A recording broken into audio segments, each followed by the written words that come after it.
Eres inútil. Esas 2 palabras se clavaron en mi pecho como cuchillos aquel día frente a toda mi familia, y durante años, cada noche antes de dormir, las escuchaba resonar en mi cabeza como una sentencia que nunca termina de cumplirse. Mi nuera las pronunció con tanto veneno, con tanta crueldad, que incluso ahora, después de todo lo que pasó, siento cómo mi garganta se cierra al recordarlo. Pero si sigues esta historia hasta el final, entenderás por qué esas mismas palabras, dichas por mi nieto años después, se convirtieron en mi mayor redención y en la peor pesadilla de ella. Me llamo Dolores, tengo 64 años y durante más de la mitad de mi vida trabajé como enfermera en el Hospital General de Guadalajara. 38 años cuidando enfermos, limpiando heridas que no eran mías, sosteniendo manos de desconocidos en sus últimos momentos, mientras mi propia familia crecía sin que yo estuviera presente en cada cumpleaños, en cada evento escolar de mi hijo Rodrigo. Mi esposo Arturo murió cuando Rodrigo tenía apenas 12 años, un infarto fulminante que me dejó viuda,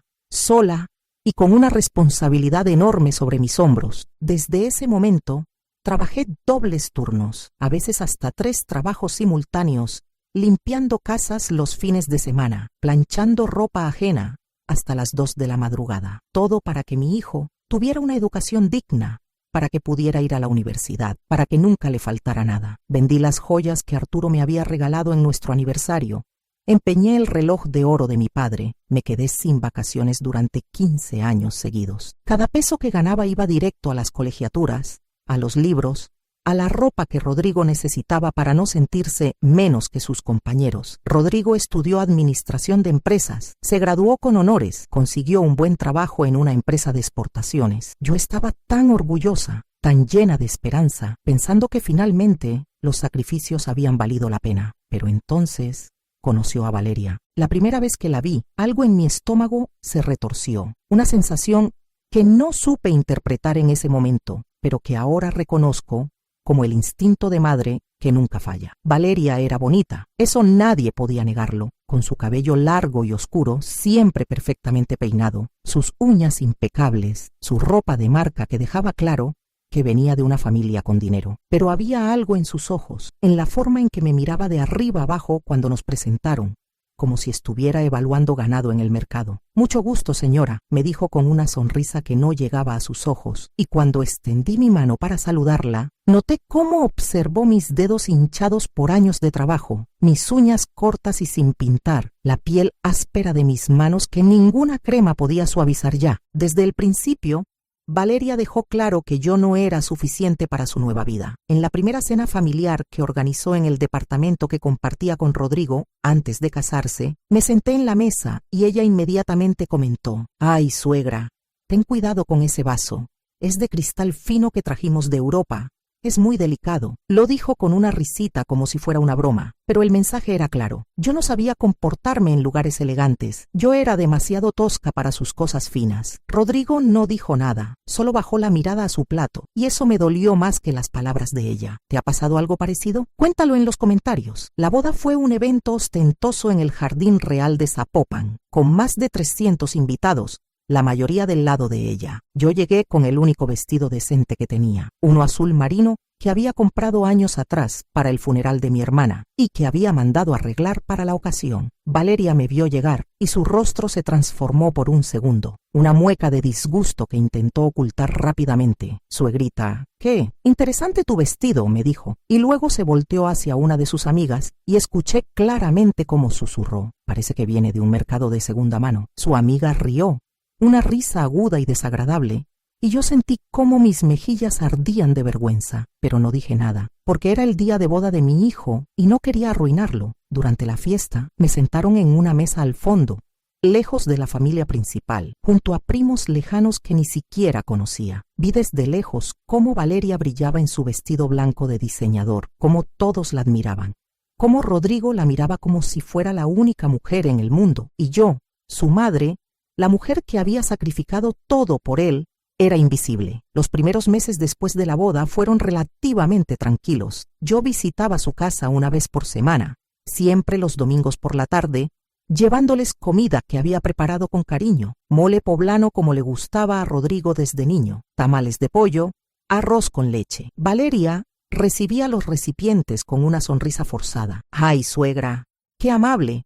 Pero nosotros estamos cuidando nuestra dieta, ya sabes, tratando de comer más saludable, decía, y yo veía cómo a los pocos días los recipientes regresaban vacíos, pero sabía que había tirado la comida a la basura. Lo supe, porque una vez llegué antes de tiempo y vi los recipientes en el bote de basura de la cocina, todavía con la comida dentro. No dije nada. Tragué el dolor y seguí sonriendo. Cuando Valeria quedó embarazada, pensé que las cosas cambiarían. Pensé que la maternidad la suavizaría, que me necesitaría, que finalmente podríamos tener una relación de familia verdadera. Fui a todas las citas médicas a las que me invitaron, aunque eran pocas. Tejí ropita para el bebé durante meses, pequeños suéteres celestes y blancos, gorros con pompones, zapatitos suaves. Cuando nació Matías, mi nieto hermoso de ojos grandes y oscuros como los de Rodrigo, sentí que mi corazón se llenaba de un amor que no había sentido desde que nací a mi propio hijo. Pedí permiso en el trabajo para estar presente, para ayudar en los primeros días,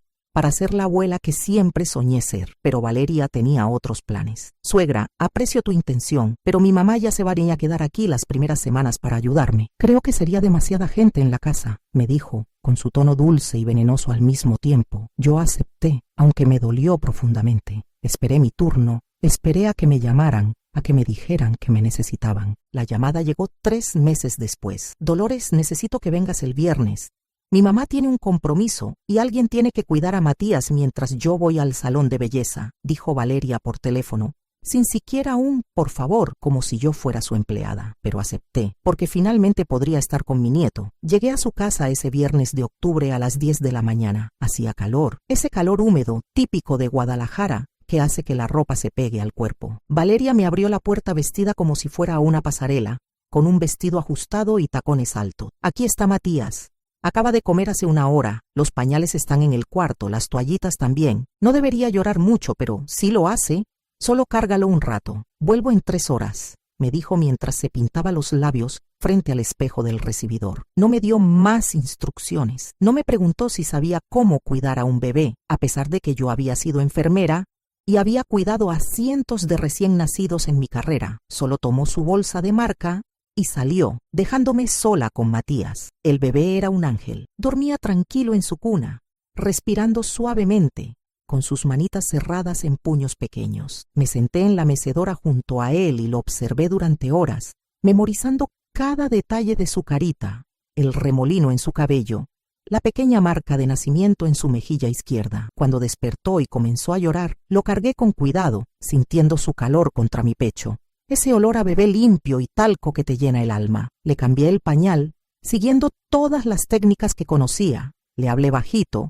Le canté las mismas canciones de cuna que le cantaba a Rodrigo. Matías dejó de llorar y me miró con esos ojos enormes, y sentí que todo el dolor, todas las humillaciones, valían la pena por ese momento. Valeria regresó 4 horas después, no 3 como había dicho. Entró a la casa riendo por teléfono, hablando con alguien sobre un nuevo restaurante que había abierto en el centro. Cuando colgó, me miró y preguntó, ¿todo bien? Yo asentí. Perfecto. Entonces puedes venir los martes y jueves también. Tengo clases de yoga y pilates, y no puedo llevar a Matías, dijo, como si ya estuviera decidido, como si yo no tuviera otra vida, otros compromisos. Le expliqué que trabajaba, que tenía turnos en el hospital, que no podía simplemente faltar así como así. Su expresión cambió, sus ojos se endurecieron. Bueno, Dolores, pensé que querrías pasar tiempo con tu nieto, pero si tu trabajo es más importante que tu familia, está bien. Se lo diré a Rodrigo, dijo.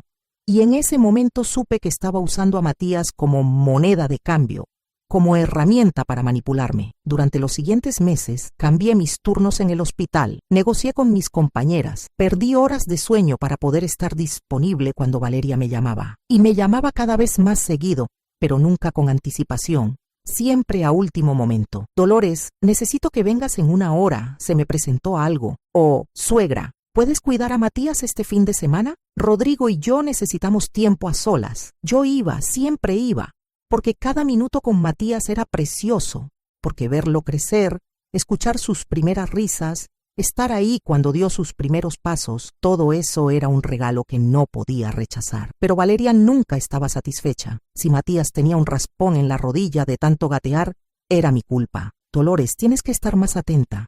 ¿cómo dejaste que se cayera? Si el bebé lloraba cuando ella llegaba, era porque yo lo había malcriado. Lo cargas demasiado, por eso ahora no quiere estar en su cuna. Si le daba de comer algo que ella no aprobaba, era un escándalo. Un día le di un pedacito pequeño de plátano machacado, porque Matías ya tenía 8 meses, y el pediatra había dicho que podía empezar con frutas. Valeria llegó, y cuando se lo mencioné, su cara se transformó en furia. ¿Cómo te atreves a darle comida sin consultarme? ¿Qué tal si es alérgico?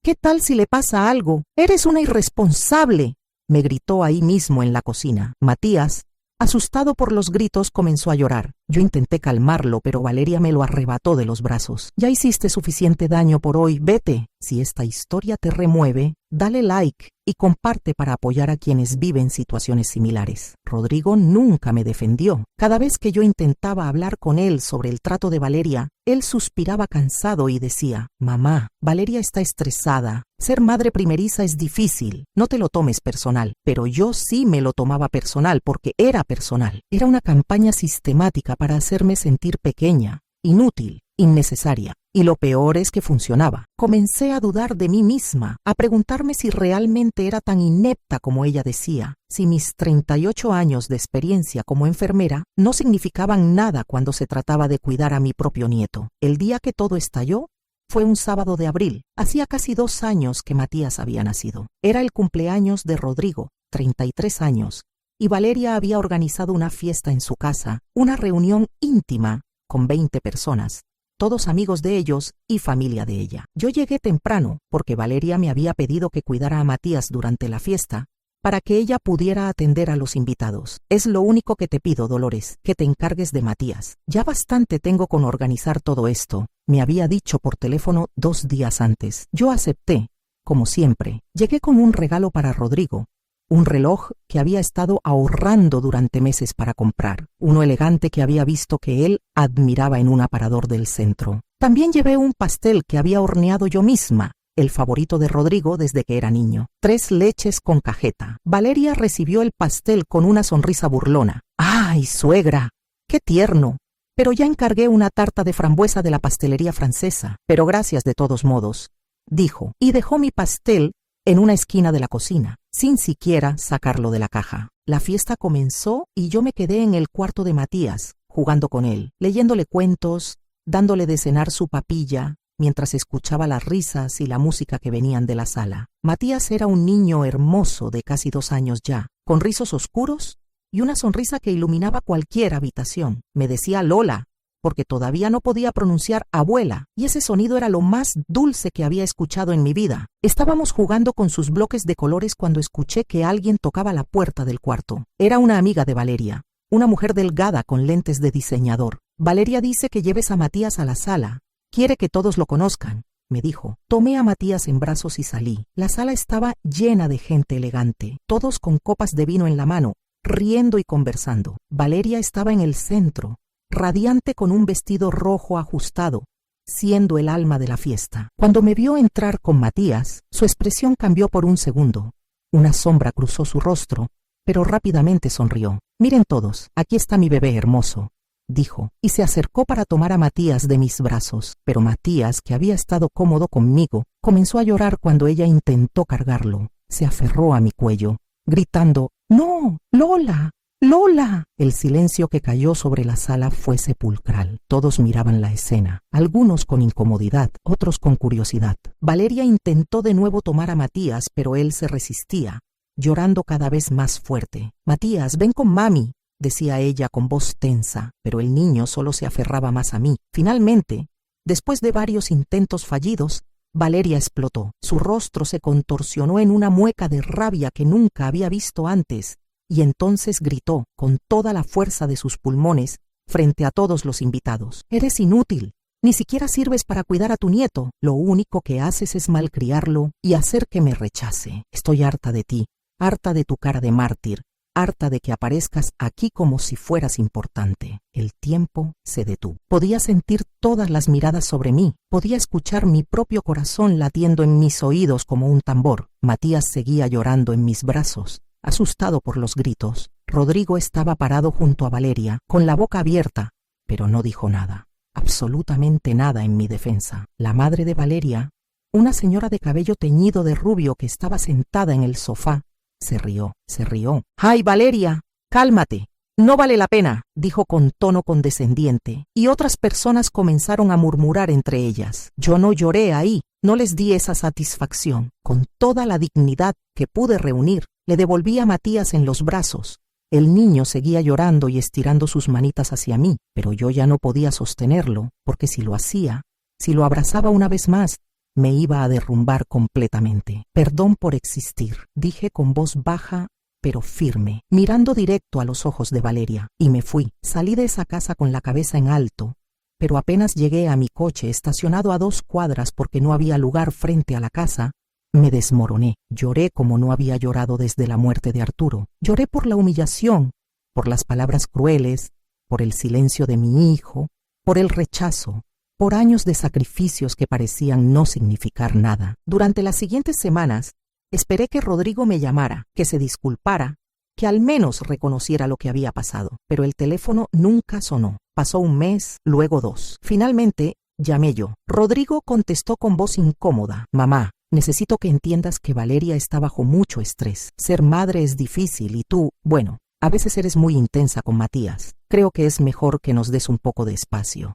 Dijo, espacio. Esa palabra se convirtió en un abismo que nos separó durante más de 4 años. 4 años sin ver a mi nieto crecer, 4 años de cumpleaños perdidos, de navidades sin su risa, de primeras palabras y logros escolares de los que solo me enteraba por fotos que Rodrigo publicaba en redes sociales. Yo veía esas fotos en mi teléfono cada noche, observaba cómo Matías crecía, cómo perdía sus cachetes de bebé, y se convertía en un niño de piernas largas y sonrisa traviesa. En las fotos siempre estaba Valeria, perfecta y sonriente, y la madre de Valeria, abrazando a Matías como si fuera su única abuela. Yo era invisible, borrada de su vida como si nunca hubiera existido. Intenté varias veces reconciliarme. Llamé a Rodrigo en su cumpleaños, en Navidad, en Año Nuevo. Las conversaciones eran breves y frías. Hola, mamá. Sí, estamos bien. Matías está bien. Sí, tal vez podamos vernos pronto. Pero ese pronto nunca llegaba. Envié regalos para Matías en cada ocasión especial, juguetes educativos,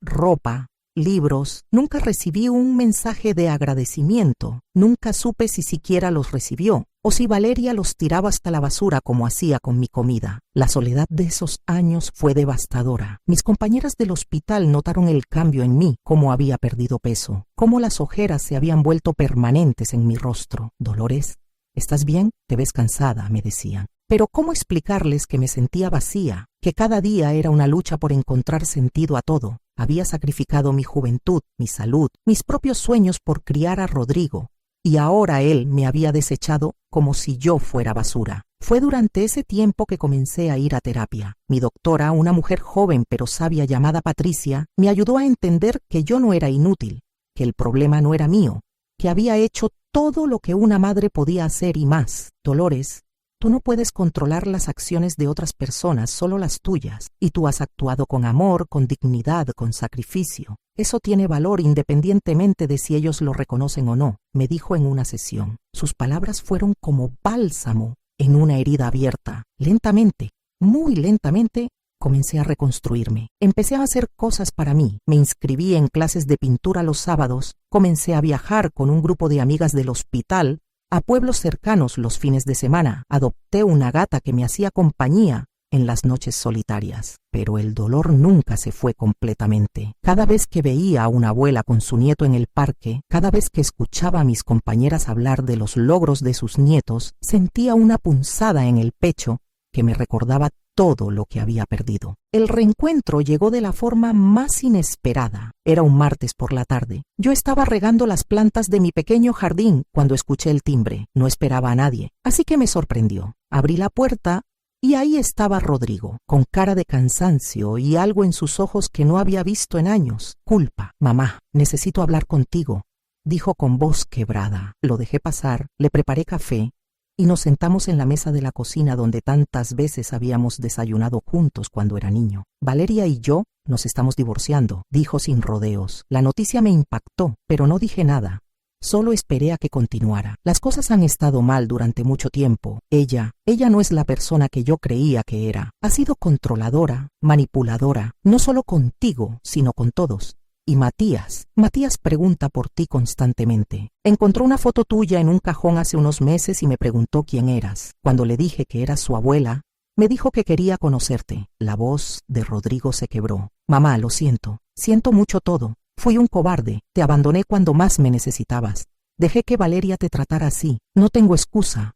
Solo espero que algún día puedas perdonarme. Lloré. Por supuesto que lloré. Años de dolor no se borran con una disculpa.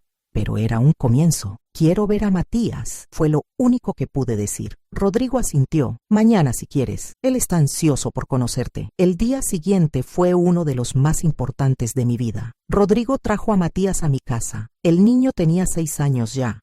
Era alto para su edad, con los mismos ojos oscuros de su padre y su abuelo. Estaba tímido al principio, escondido detrás de las piernas de Rodrigo, pero cuando le mostré el cuarto que había mantenido preparado para él durante todos esos años, lleno de juguetes que había ido comprando en secreto, esperando este momento, sus ojos se iluminaron. ¿Todo esto es para mí?, preguntó con asombro. Asentí, sin poder hablar por la emoción. Ese día jugamos durante horas. Le enseñé las fotos de cuando era bebé, las que yo había tomado durante aquellos meses en que lo cuidé. Matías las miraba con curiosidad. ¿Esta soy yo?, preguntaba señalando cada foto. Sí, mi amor, eras tú. Y yo estaba ahí, cuidándote, queriéndote, aunque no lo recuerdes, le dije. Matías me miró con esos ojos profundos y dijo algo que me partió el corazón. Mi mami dice que tú no me querías, que por eso no venías a verme. La revelación fue como un golpe. Durante años, Valeria había estado llenando la cabeza de Matías con mentiras, construyendo una narrativa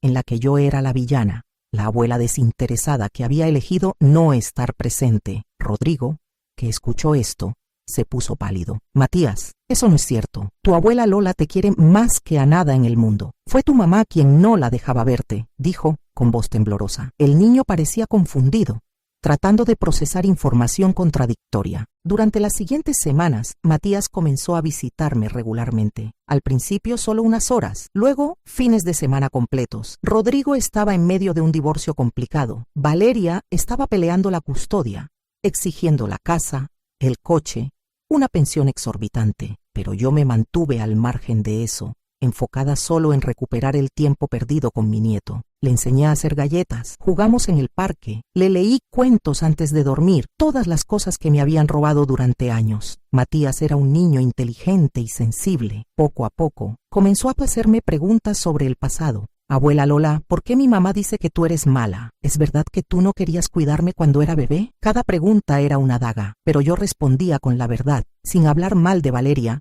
porque no quería dañar la relación de Matías con su madre, pero tampoco iba a seguir permitiendo que las mentiras definieran nuestra historia. Le mostré las fotos, le conté las historias de cuando lo cuidaba, le hablé de las canciones que le cantaba, de los juegos que jugábamos, y lentamente vi cómo en sus ojos nacía el entendimiento. El divorcio de Rodrigo y Valeria fue un proceso largo y doloroso que duró casi 2 años. Durante ese tiempo, Matías iba creciendo, haciéndose más consciente de las dinámicas familiares, más capaz de formar sus propias opiniones. Valeria intentó usar a Matías como arma, llenándolo de regalos costosos, llevándolo a lugares exclusivos, pero el niño ya había experimentado algo que el dinero no puede comprar: el amor genuino, el tiempo de calidad, la presencia constante. Yo no tenía mucho dinero, pero tenía tiempo y amor infinito para darle. La audiencia de custodia fue en septiembre. Matías ya tenía 8 años. El juez determinó que la custodia sería compartida, 1 semana con cada padre. Valeria estaba furiosa. Había esperado quedarse con Matías tiempo completo y con una pensión millonaria, pero el juez había visto a través de sus manipulaciones. Rodrigo, por su parte, había presentado evidencia de los comportamientos controladores de Valeria, testimonios de amigos y familiares que confirmaban su carácter difícil. Pero la verdadera revelación vino después del divorcio, cuando Matías tenía 9 años. Rodrigo había comenzado una nueva relación con una mujer llamada Ana, una maestra de primaria dulce y genuina, que trataba a Matías con cariño y a mí con respeto. Decidieron casarse, y la boda sería una ceremonia sencilla en un jardín pequeño, con solo familia cercana. y amigos íntimos. Por supuesto, Valeria no estaba invitada, pero según los acuerdos de custodia, Matías asistiría con su padre. La semana antes de la boda, Matías vino a visitarme. Tenía una expresión seria, más madura de lo que correspondía a un niño de su edad. Abuela Lola, necesito preguntarte algo, me dijo, mientras tomábamos chocolate caliente en mi cocina. ¿Qué es, mi amor? Él jugó con su taza por un momento antes de hablar. ¿Es verdad que mi mamá te gritó frente a todos cuando yo era bebé? La pregunta me tomó por sorpresa. En todos estos años,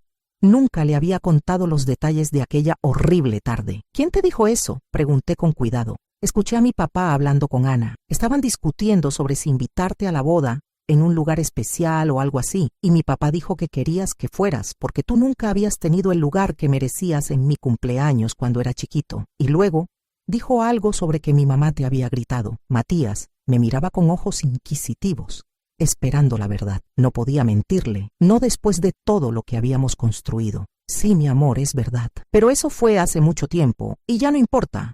Dije, aunque sabíamos que sí importaba, que esas heridas nunca habían cerrado completamente. Matías asintió lentamente, procesando la información. ¿Qué te dijo?, preguntó en voz baja. Dudé, pero finalmente decidí contarle. Me dijo que yo era inútil, que ni siquiera servía para cuidarte. Las palabras salieron con dificultad. Después de tantos años todavía dolían al pronunciarlas. Matías no dijo nada por un largo momento. Solo me miraba con una intensidad que era perturbadora en un niño tan joven. Luego hizo algo que nunca olvidaré. Se bajó de su silla, vino hacia mí y me abrazó con todas sus fuerzas. Eso no es verdad, abuela. Tú eres la mejor y yo te quiero mucho, susurró contra mi hombro. Lloré.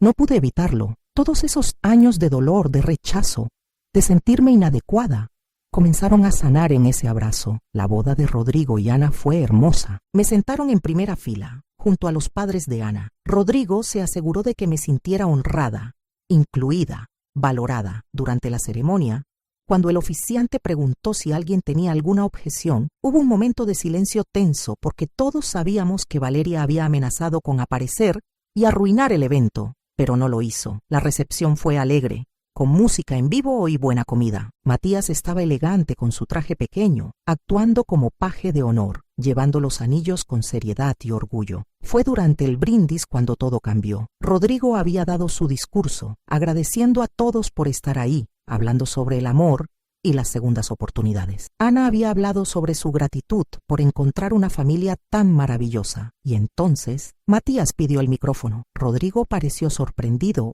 pero se lo dio. Mi nieto, con solo 9 años, se paró frente a todos los invitados con una madurez impresionante. Quiero decir algo sobre mi abuela Lola, comenzó, y mi corazón se aceleró. Cuando yo era muy chiquito, ella me cuidaba y me quería mucho, pero durante muchos años no la pude ver, porque me dijeron que ella no quería estar conmigo. Me dijeron que ella era mala, que no le importaba yo, pero todo eso era mentira. La sala estaba en completo silencio. Todos escuchaban con atención. Mi abuela Lola es la persona más buena que conozco. Ella me enseña cosas, me escucha, me quiere de verdad. Y yo me enteré que hace mucho tiempo alguien le dijo algo muy feo. Matías hizo una pausa, me miró directamente, y lo que dijo después quedó grabado no solo en mi corazón, sino en el de todos los presentes. Le dijeron, eres inútil, ni siquiera sirves para cuidar a tu nieto, pero eso es lo más falso que existe en el mundo. Mi abuela Lola no es inútil, es increíble, me cuida mejor que nadie, me hace sentir seguro,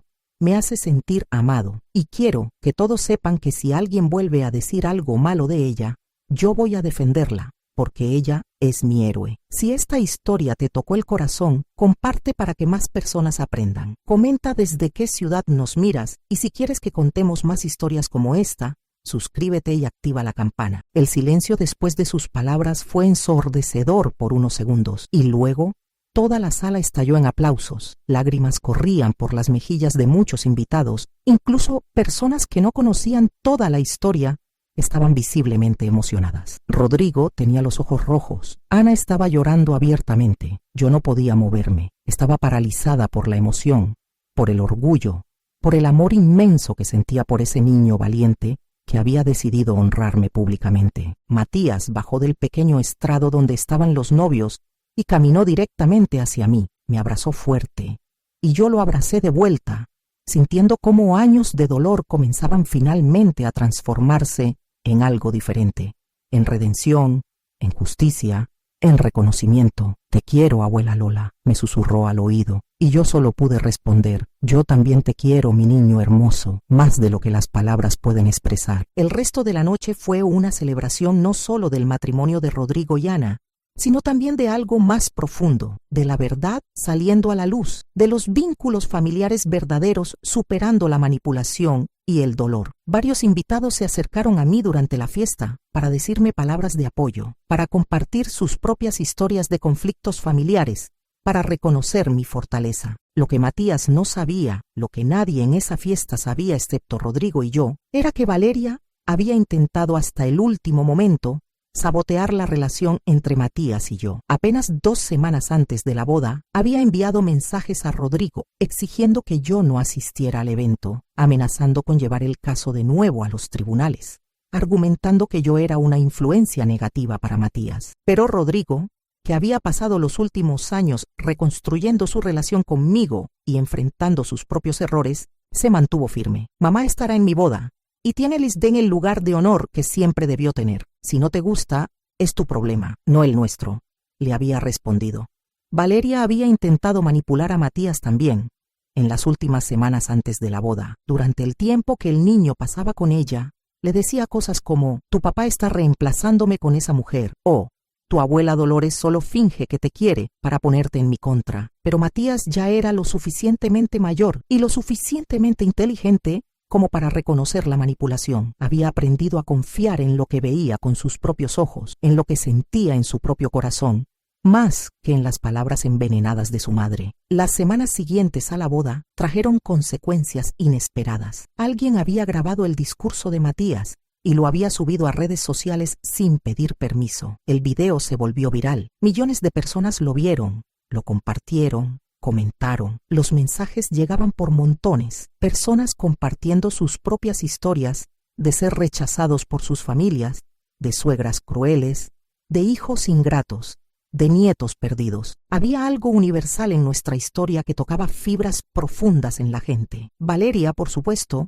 no tardó en reaccionar. Intentó contraatacar en redes sociales, publicando una versión distorsionada de los eventos donde ella era la víctima y yo era la villana manipuladora que había alienado a su hijo. Pero su narrativa cayó en saco roto. Demasiadas personas que la conocían, incluyendo antiguos amigos y conocidos, comenzaron a compartir sus propias experiencias con ella, confirmando su patrón de comportamiento controlador y manipulador. Su reputación, que tanto había cuidado durante años, se desmoronó públicamente. Ella intentó incluso demandar por difamación, pero los abogados le explicaron que la verdad no es difamación y que además había sido Matías, un menor de edad expresando sus sentimientos genuinos, quien había hablado, no yo. No tenía caso legal alguno. La frustración de Valeria ante su incapacidad de controlar la narrativa era palpable. Intentó usar su tiempo con Matías para presionarlo, para hacerlo sentir culpable por haber hablado públicamente, pero el niño, fortalecido por el amor de su padre,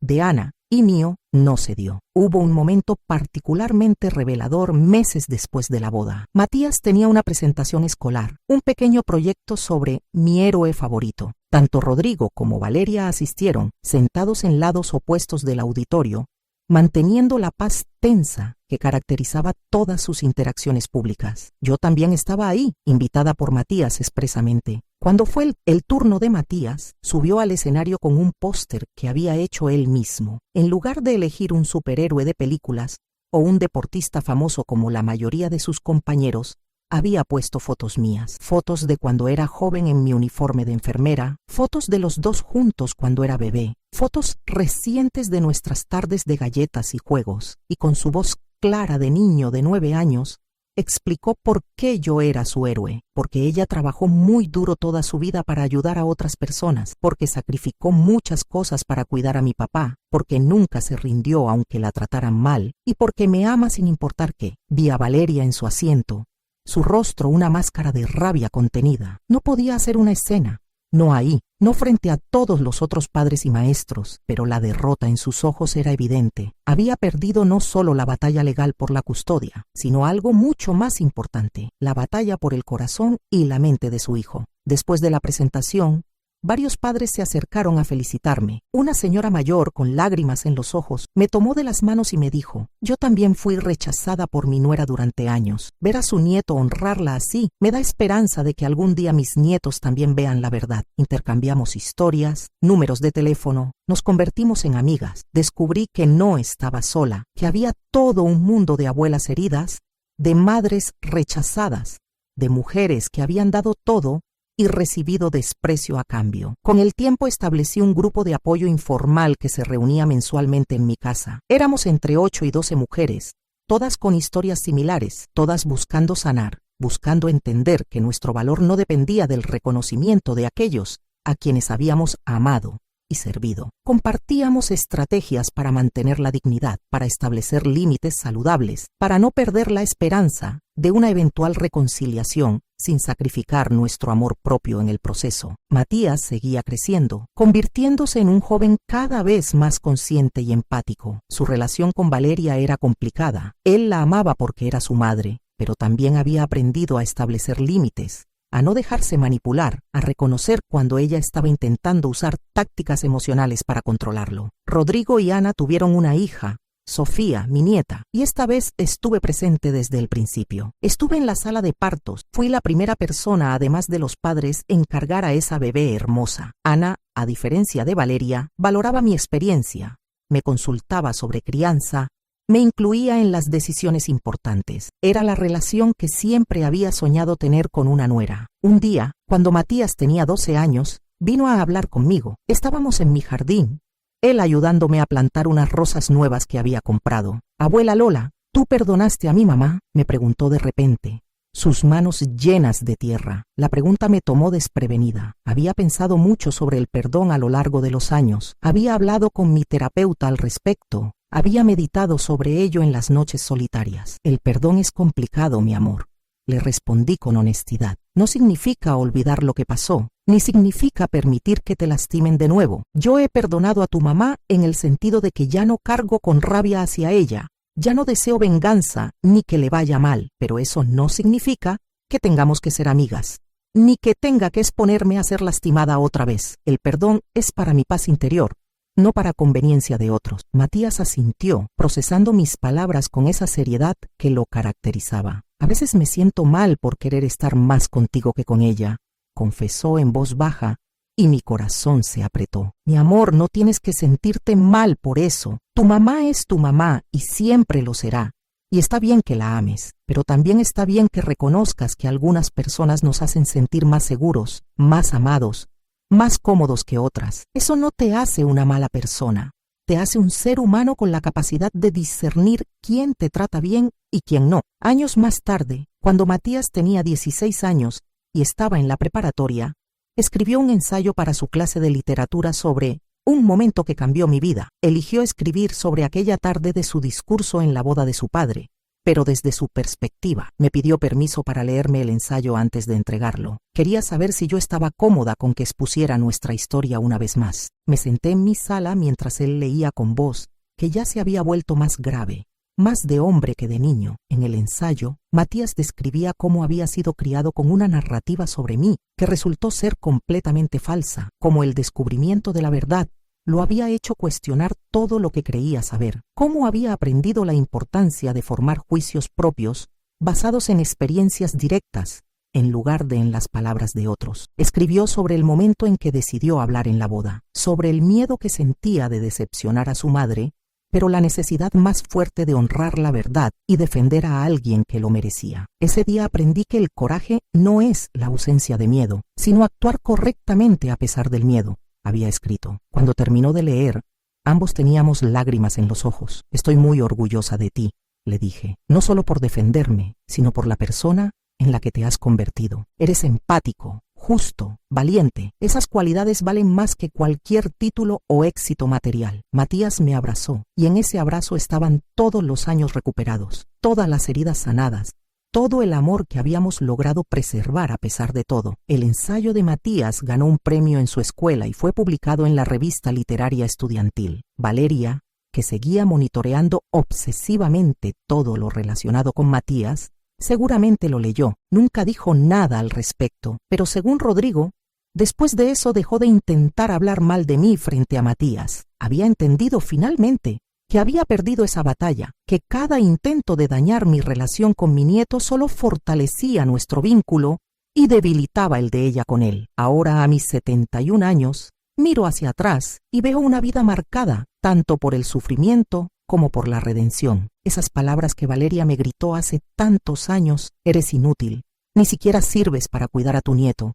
Podrían haberme destruido, durante un tiempo casi lo hicieron, pero al final fueron las mismas palabras, repetidas por mi nieto en un contexto completamente diferente, las que me devolvieron mi dignidad, mi valor, mi lugar en mi familia. He aprendido que el verdadero valor de una persona no se mide por cuánto la aprecian aquellos a quienes sirve, sino por la calidad de su carácter cuando nadie está mirando, por su capacidad de mantener la dignidad en medio de la humillación, por su persistencia en amar incluso cuando ese amor no es correspondido como debería ser. He aprendido que los sacrificios que hacemos por amor nunca se pierden completamente, aunque a veces tarden años en ser reconocidos. Matías ahora tiene 18 años, está por entrar a la universidad, quiere estudiar psicología, dice que quiere ayudar a familias en conflicto, que quiere ser una voz para aquellos que no pueden hablar por sí mismos. Sé que parte de esa vocación nace de lo que vivió, de las lecciones que aprendió de nuestra historia familiar, y eso me llena de un orgullo profundo. Mi relación con Rodrigo también se ha sanado, aunque no sin dejar cicatrices. Él entiende ahora el dolor que causó con su silencio, con su cobardía de no defenderme cuando más lo necesitaba. Hemos hablado largo y tendido sobre eso, y aunque el perdón ha llegado, también ha venido acompañado de una comprensión más madura de nuestros roles y responsabilidades mutuas. Ya no soy la madre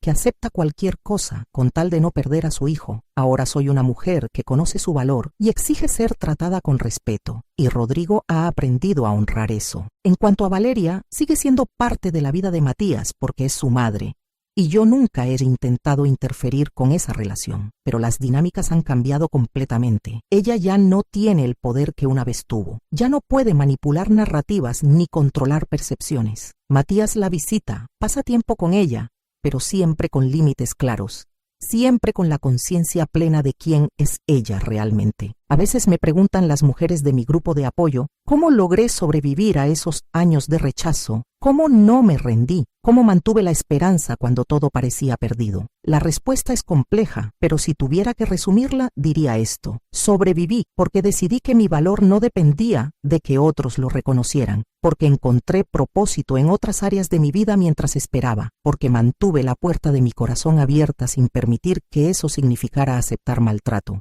y porque tenía fe en que la verdad, eventualmente, siempre sale a la luz. Cada día agradezco por la segunda oportunidad que me dio la vida, por cada tarde que paso con Matías y con Sofía, mi nieta pequeña, que me llama Abu, y que nunca conocerá el dolor de ser rechazada por su abuela, porque yo estaré ahí, siempre, dándole el amor que todos los niños merecen. Agradezco por las lecciones aprendidas, incluso las que vinieron envueltas en dolor, porque me hicieron más fuerte, más sabia, más compasiva con otros que sufren situaciones similares. Y cuando pienso en aquella tarde terrible del cumpleaños de Rodrigo, cuando Valeria me gritó frente a todos que yo era inútil, ya no siento el aguijón del dolor que sentí entonces. En su lugar, siento algo parecido a la compasión, porque entiendo ahora que sus palabras no eran sobre mí, nunca lo fueron, eran sobre sus propias inseguridades, su necesidad de controlar, su incapacidad de compartir el amor de su hijo con nadie más. Eran el reflejo de su pequeñez, no de mi inutilidad.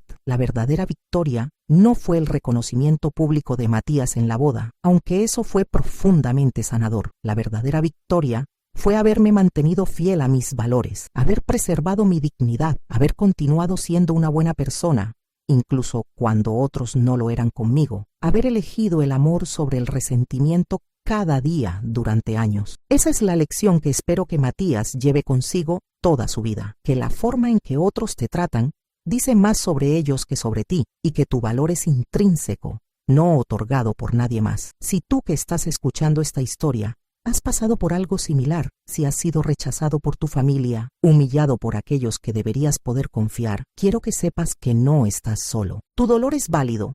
Tu experiencia es real y tienes derecho a establecer límites, a exigir respeto, a alejarte de situaciones tóxicas, pero también quiero que sepas que hay esperanza, que las historias pueden cambiar, que los niños crecen y forman sus propias opiniones, que la verdad eventualmente encuentra su camino hacia la luz. No permitas que las palabras crueles de otros definan quién eres. No renuncies a tu valor porque alguien no puede verlo. Mantén tu dignidad, establece tus límites, pero no cierres completamente tu corazón, porque nunca sabes cuándo puede llegar la redención. Y si nunca llega, si las circunstancias no cambian como cambiaron las mías, aún así tienes valor, aún así mereces amor, aún así tu vida tiene propósito. Mi historia podría haber terminado de muchas maneras diferentes. Podría haber muerto sin volver a ver a Matías, cargando el dolor del rechazo hasta mi último día. Podría haberme amargado, convertirme en alguien resentida y dura, pero elegí un camino diferente, y aunque fue difícil,